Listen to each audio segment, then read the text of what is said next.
Eu acho que também tem essa questão do que você está trazendo da emoção e dos conflitos, né? A gente muitas vezes vai acumulando, né, um conjunto de estresse, um conjunto, né, de emoções, né? E a gente chega num ambiente e às vezes uma coisinha de nada, né? Aquela emoção vai toda para fora, né? Porque você Uhum, não tinha nenhum momento de parar, de respirar, de, digamos assim, fazer, né? As práticas orientais vão falar muito, né? De fazer aquela emoção circular, né? sim. Então, que a respiração, né, vai ter bastante esse efeito, né? Então, de você ali, né, parar e tirar aquelas emoções que você está acumulando. Então, você chega mais renovado no trabalho, né? Sem tanta carga nas costas, né? E aí, Uhum, algo, né, um usuário que é mais complexo, que é mais difícil, né? Se você já está com mil coisas nas costas, né? Aquele pezinho a mais é o suficiente para você muitas vezes abar, né? Mas se você tem esse trabalho diário, né? Você vai acumulando menos, né? Vai juntando menos nas costas, né? Então aquilo, né? Vem, chega, você pega aquele conflito muitas vezes, né? Na hora pode até te abalar, mas aí depois você também arranja um espaçozinho, né? Como ela fez antes, né? O que é bom, né? Mas você pode fazer depois também, né? Então, sim, tipo, sim, sim. passou por uma emoção forte, uma situação complexa, você vai lá no cantinho, né? Respira, né? Observa onde é que você tá. E aí tem as várias técnicas, né? Que você pode falar muito melhor do que eu, mas você desfaz um pouco daquela carga, né? Você não traz para Sim. você. Então, isso é muito importante.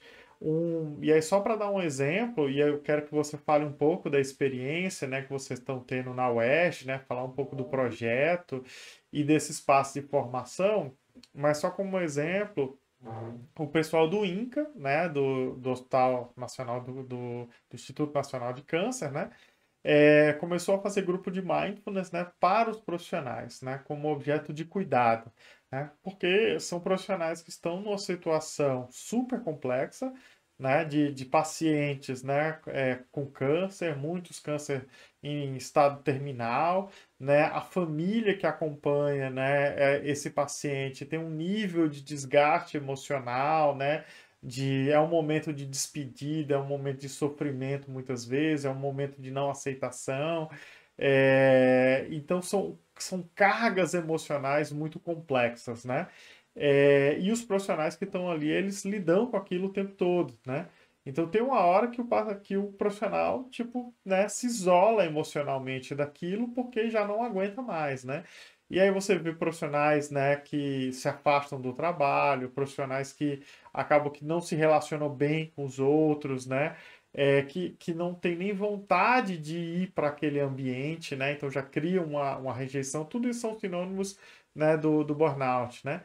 E aí eles começaram a fazer essas práticas de meditação e começaram a eles mesmos descreverem, né, como se sentiam melhor no trabalho, que voltaram a enxergar o quão importante era eles estarem ali, né, o gosto pela clínica, né, por conseguir atender aquelas pessoas, o gosto de conseguir orientar os familiares num momento tão difícil, né? Então existe também, né, o prazer de conseguir ajudar, né?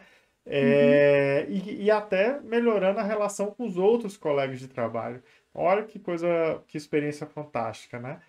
muito legal. É, e né, só uma experiência de um ambiente, né? Mas para Uhum. trazer um pouco, para você contar um pouco né, do projeto que vocês têm na UERJ, né? E a formação, como é que está acontecendo. Então, eu tinha começado a falar um pouquinho disso, né? Como eu falei, a gente tem um projeto de pesquisa e extensão, ele tem uma parceria da Faculdade de Medicina com a Faculdade de Enfermagem, da UERJ, e né, parceiros externos, que são a Unifesp e a Universidade de Zaragoza. A gente Uhum. teve, no momento inicial, um financiamento do CNPq, em que a gente fez a formação desses 25 profissionais de saúde, num modelo do MBHP, que é o de Mindfulness Based Health Promotion, adaptação do MPCR para o SUS, feito pela equipe da Unifesp. A gente, depois disso, teve esses profissionais fazendo grupos nas unidades de atenção primária, né, do Rio de Janeiro e do município de Macaé. grupos que começaram numa modelagem mais tradicional, de 8 semanas, com 1h30, 2 horas de duração, grupos fechados, né, em que as pessoas eram avaliadas antes, era feito convite na comunidade. Esses grupos, eu acho que isso é uma coisa interessante da gente falar, eles não precisam necessariamente ser chamados de grupos de mindfulness ou grupos de meditação, porque são palavras que às vezes não fazem sentido, né, para aquela comunidade, para aquele grupo. Então, podem ser grupos de redução do estresse, grupos de autocuidado, né? Tem vários nomes que as pessoas dão, né? Grupo do Cuca Fresca, enfim, as pessoas dão nomes. Eu acho que isso é legal de falar, porque eu acho que essa é uma habilidade nossa na atenção primária à saúde de fazer uma oferta que faça sentido para as pessoas, né? Então, Sim, mindfulness sim. é uma palavra que não faz sentido para a maioria das nossas comunidades. Então, a gente vai ter que nomear isso de um jeito que faça sentido para as pessoas. Eu lembro que uma vez eu tive contato com um professor de né, estadunidense que trabalha com o John Kabat-Zinn, que é o Fernando Torrijos, e ele sempre trabalhou com as comunidades latino-americanas nos Estados Unidos imigrantes. E ele fala que ele nunca usou a palavra mindfulness, era sempre grupo de redução do estresse, porque para aquelas comunidades isso não fazia sentido, então não tem por que usar. E aí, após, né, esse momento inicial do nosso projeto, que as pessoas fizeram esses grupos mais fechados de 8 semanas, começaram as adaptações, que era um pouquinho o que eu estava te contando antes da gente entrar no ar.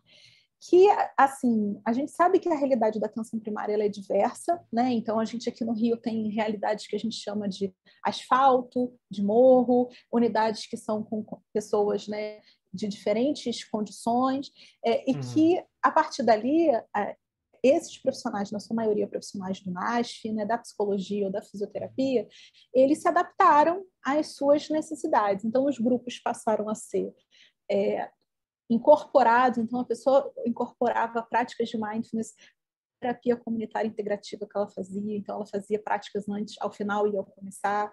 Nos seus grupos, por exemplo, de psicoeducação, de saúde mental, as pessoas ofertando práticas de mindfulness, ou fazendo grupos de mindfulness, mas com uma modelagem mais aberta, que as pessoas pudessem entrar em vários momentos das 8 semanas e pudessem continuar, né? Então, vários dos nossos colegas foram fazendo diferentes desenhos. E acho que isso é muito interessante para a gente também entender que a melhor pessoa para construir uma intervenção é o profissional que está ali, né, naquela comunidade, para entender que vai desde a pessoa ter os recursos materiais, né? Aqui no Rio a gente tem, felizmente, unidades com estrutura, que tem auditórios na sua maioria, que tem salas de reunião. A gente sabe que isso não é uma realidade em todo o Brasil, mas que também essas salas às vezes são, né, disputadas e tem mais de uma atividade. Então isso vai desde a realidade física da disponibilidade de espaço à própria dinâmica da disponibilidade da população, né, de ter 1 hora ou 1h30 ou não, qual é o melhor horário. Então todas essas sabedorias, né, da sabedoria prática da vida. Então hoje a gente tem colegas também desenvolvendo grupos online, né? E acho que vale eu falar um pouquinho dessa nossa iniciativa. Grupos que passaram do presencial para o online com a pandemia, porque a gente tem alguns que já faziam grupos há anos, né?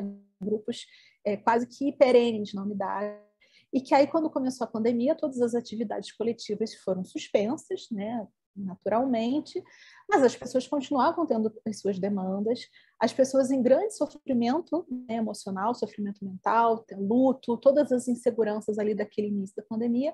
Então as pessoas começaram a fazer grupos, né? A gente teve colegas fazendo grupos pelo Zoom, né, por plataformas de reunião, teve colegas fazendo grupos pelo WhatsApp mesmo, né, mandando práticas diárias em grupos e tal. Então, a gente vê que tem diferentes conformações que se sustentaram durante a pandemia. Então, que foi um grande aprendizado que a gente até fez, depois eu posso te mandar, um capítulo de um livro do e-book, um e-book pela Faculdade de Ciências Médicas da nossa experiência de adaptação das intervenções durante a pandemia. Que interessante, eu acho bem importante divulgar, porque eu acho que é isso, né? existe a forma ideal, né, de você Uhum, fazer. Eu acho que poucas coisas, né, ou dificilmente algo substitua a atividade presencial. A uhum, atividade presencial tem, né, um conjunto de outros fatores, a comunicação não verbal, né, essa conexão entre as pessoas, né, ele tem um conjunto de outros fatores além de realização da técnica, né, que parte disso, né, uma parte se perde, né, na atividade online, né. Mas eu acho que a gente foi, né, pressionado, né, a experimentar, né, porque já que o uhum, ideal não era possível, a gente tinha que ter o ideal do momento, né? E o ideal do momento eu acho que isso, né? De experimentar outras coisas, e eu acho que isso é um aprendizado importante para a gente, nesse momento, né? Que a gente tem uma diminuição, né? Dos níveis de infecção, né? A gente ainda não saiu, né? Digamos assim, da pandemia ainda, né? E nem do risco de uma possível variante voltar, digamos assim, né? Mas a gente está num movimento de mais, né, melhor do que a gente já esteve, né? De um nível muito mais baixo de contaminação e né, de risco das pessoas, com a vacinação, né, de maior parte da população. Mas se a gente consegue trazer essas experiências, né, para vencer algumas barreiras da comunidade, eu acho que é muito interessante, né? Porque, por exemplo, tem pessoas que eles não conseguem ir naquele horário para a unidade, né?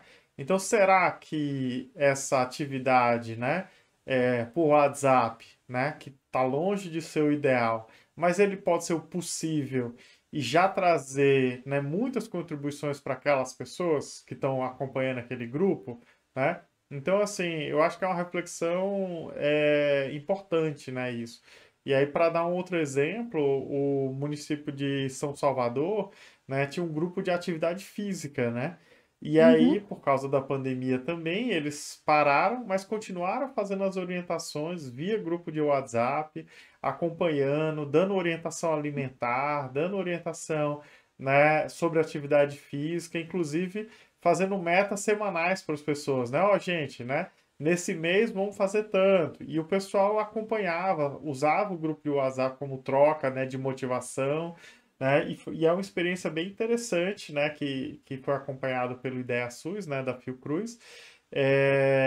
Então fica essa provocação, assim, eu quero mesmo, né, saber dessas experiências e o que está no relato, né, do e-book, que eu acho que vale muito a pena a gente compartilhar isso.